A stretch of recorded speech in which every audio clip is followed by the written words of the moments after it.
Stop that infernal racket. It's just attention-seeking Scots, according to the Trussinacs.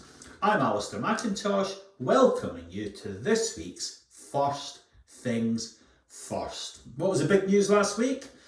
Rishi Sunak standing in a sunlit, beautiful garden in Tunbridge Wells, telling the northern and midland towns to keep their thieving mitts off his money. In truth, the allocation of resources has always been difficult. Do you back the winners, the prosperous areas and boost the economy, or do you level up? Been going on for years. And how do you target? There are poor people in Tunbridge Wells, where Rishi Sunak was standing, and there are poor people in his allegedly prosperous constituency.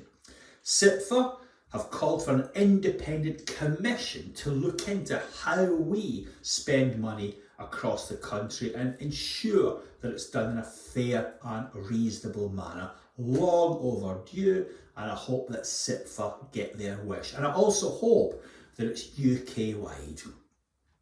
The place that has suffered the worst from the allocation of UK resources is undoubtedly Aberdeen. The oil industry propped up Thatcher. It allowed her to cut the top rate of income tax from 60 pence to 40 pence, and for most of the modern era, oil and gas coming in from Aberdeen has been the biggest single contributor to the Treasury.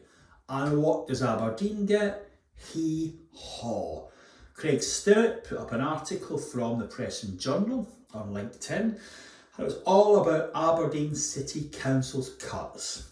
They're facing a terrible situation. Do they push back the construction of new schools? Do they push back the construction of council houses? Had there been any fair distribution of resources to Aberdeen in the decades where it drove British prosperity, they would be building council houses out of golden bricks. So let's have some fair shares for Aberdeen. And what isn't going to help is the SNP's new housing policy. All new homes have to be built out of timber by men wearing kilts, as you can see in this educational film. See you next week.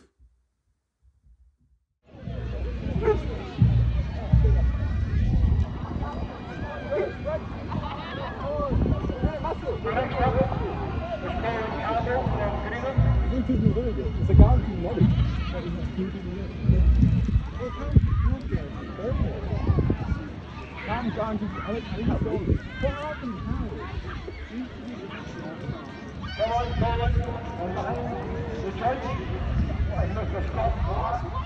the two study churches